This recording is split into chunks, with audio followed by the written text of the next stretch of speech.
0958 hours. The Caribbean spread beneath the sky like an endless sapphire sheet, calm, warm, deceptively peaceful. But slicing through that tranquility, low and fast, came a shape built for the opposite of peace. A Marine Corps AH-1Z Viper, all rotors, steel, and barely restrained violence, tore south at 150 knots. If a flying predator could have a personality, this one carried generations of fury in its bones. It wasn't so much flying as charging, eager for a fight. 15 minutes earlier, it had clawed itself into the air from the deck of the USS Woomera, rotors screaming with purpose. Now it was hunting, zeroed in on a cartel go-fast boat skimming the waves far below, unaware it was minutes away from becoming a man-made reef. Inside the cockpit, the pilot sat steady, helmet angled downward, watching glowing green symbology scroll across his top owl display like the future whispering in his ear. Range 18 nautical miles. Closure rate 195 knots. Weapons release 7 minutes.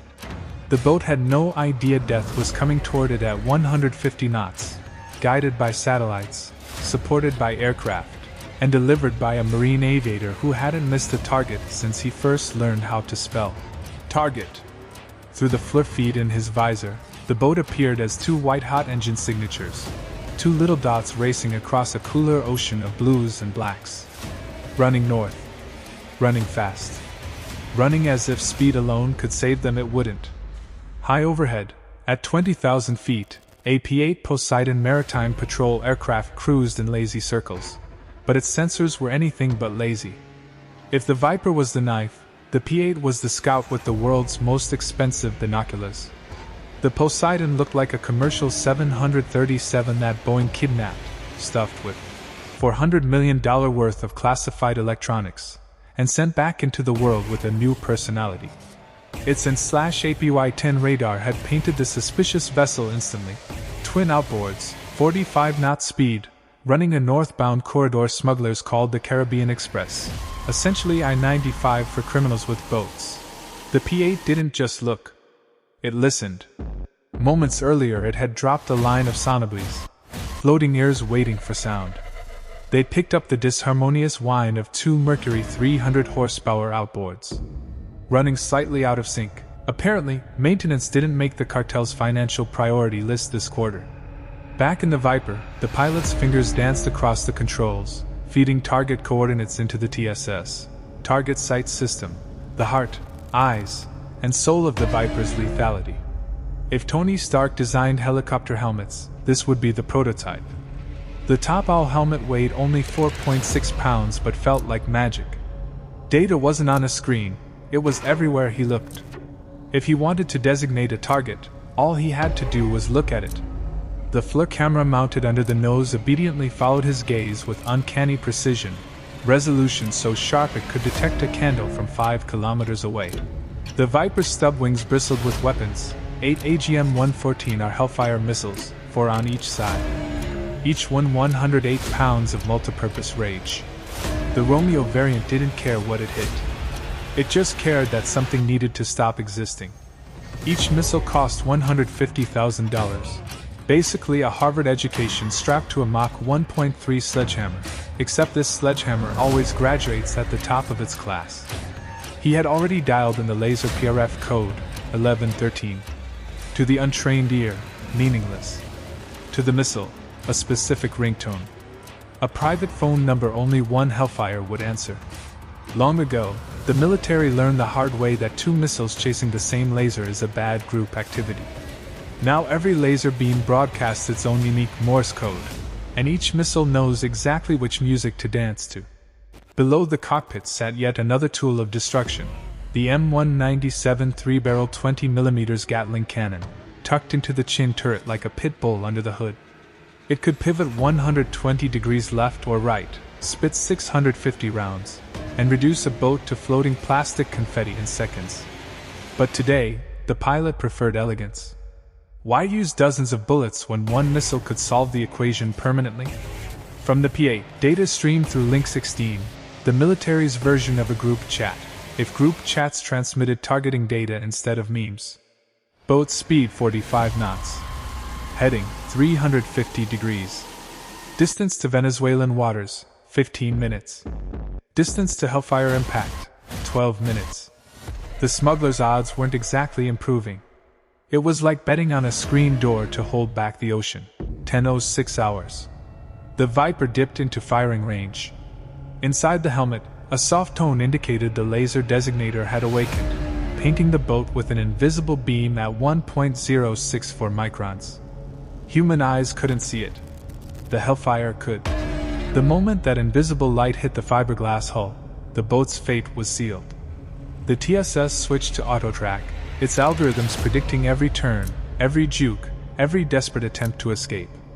The smugglers zigzagged in 45-degree swings every 30 seconds. They might as well have been dancing the cha-cha slide. The computer didn't care. It stayed locked in like it could read the future. Scattered reflections turned the boat into a shimmering 2-meter-wide sparkling beacon, a disco ball of doom. The pilot's micro-adjustments told their own story. Inside the top owl helmet were electromagnetic coils that measured every tiny motion of his head, down to a fraction of a degree. The system read those movements 60 times per second and told the turret where to look. It was the same principle behind Hollywood motion capture suits, but instead of animating movie monsters, it guided weapons. As long as the pilot looked at the target, the missile knew exactly where home was. He switched to LOBL, lock on before launch. This mission wasn't the moment to get adventurous with LOL, where the missile launched blind. Water this calm demanded certainty. Attack profile selection, direct attack. Not top-down, not arcing, not fancy. Just straight into the waterline, maximizing flooding, minimizing floating. Fuse setting instantaneous. The Romeo variant had options. Delayed detonation for burrowing into bunkers or armored vehicles. But a fiberglass boat? Impact was all it needed. Inside one of the Hellfires hanging from the wing, the Seeker head cooled rapidly to -200 degrees Celsius using compressed argon. Supercooling sharpened its senses, filtering out noise, sharpening laser reflections that bounced off the ocean and the hull. It began tracking the laser's unique 1113 signature immediately, ignoring sparkles from the sun, reflections from waves, and anything else the Caribbean tried to distract it with. The missile was awake, alert, and practically vibrating with impatience. A whisper of tone told the pilot everything he needed. Range 5.5 kilometers. Perfect. The missile could fly up to 8 kilometers, but 5.5 was the sweet spot. Optimal energy, optimal angle, optimal humiliation for the smugglers. All systems green. Laser locked. Gyroscopes spinning at 40,000 revolutions per minute. Missile brain loaded with flight control equations. 147 internal checks completed in under a second. This Hellfire wasn't just ready. It was eager. The pilot steadied the Viper at 2,000 feet, smoothing out vibrations. Precision mattered now. Then, over the radio, came the calm, emotionless approval. Viper 2-1, weapons free. Cleared hot. Permission granted for American diplomacy. High Velocity Edition, 10:09 hours. The pilot squeezed the release. The Hellfire leapt from the rail like a wild animal finally unleashed. The rocket motor ignited, hammering out 500 pounds of thrust. 0 to Mach 1.3 in 2.5 seconds. 20 gs of acceleration, enough to turn a watermelon into a memory. But the missile wasn't a watermelon. It was a purpose-built predator. The autopilot engaged instantly, thinking like an engineer, reacting like a fighter jock. It calculated. Current altitude, 2,000 feet. Bearing to laser, 186 degrees. Depression angle, 12 degrees. Speed, Mach 1.1. Distance, 5,100 m. It needed height. It needed angles. So it climbed, smooth and elegant, like a roller coaster ascending before the final plunge. As it broke through the sound barrier, transonic buffeting shook the missile violently. The control fins compensated dozens of times per second, precise, perfect, relentless. Behind the missile, the exhaust burned at 5,000 degrees Fahrenheit. Air friction heated the skin to 900 degrees Fahrenheit. It didn't care. It wasn't built to care. At 2,500 feet, it arced over the top and tipped downward, nose angling 35 degrees toward the shimmering ocean below. Gravity grabbed hold. Speed surged. Mach 1 again. The world narrowed to a single point of shimmering laser light. Inside the warhead, the FMU-139 intelligent fuse armed itself. This wasn't a crude switch. It was a tiny genius waiting for the perfect moment. At this point, the missile no longer saw just a twinkling sparkle. It saw the shape of a boat, hull, engine block, bow, resolving into clear infrared geometry. The guidance computer solved intercept equations with manic urgency. Control fins locked into final approach. The boat filled the seeker's field of view, growing larger, brighter, closer. The missile slammed into the hull at 995 miles per hour. Impact detected. Fuse triggered. Warhead detonated 1 millisecond later. 20 pounds of engineered chaos erupted, equivalent to 28 pounds of TNT. The shockwave hit with 200 psi, enough to shred steel, much less fiberglass. To the floor feed, the hit was a sudden bloom of blinding white, thermal light maxing out the sensors for an entire second. Then the bloom faded into a spreading constellation of debris. The boat was no longer a boat. It was a memory, in 100 meters of floating fragments. Chunks of hull. Half a seat. An engine cowling. All raining down like expensive confetti. 30 seconds later, even the small pieces were gone, claimed by the sea. The Viper circled once, hunting for survivors or anything still above the size of a beach ball. There was nothing.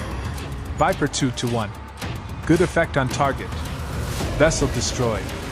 His voice was calm, professional, like he just completed a routine chore. Which, for him, he had. He banked north, toward the USS Womoa, leaving behind only ripples and silence. Total engagement time from launch to annihilation, 8.3 seconds. Less time than ordering a coffee. The message had been delivered, loud, clear, and at the speed of sound.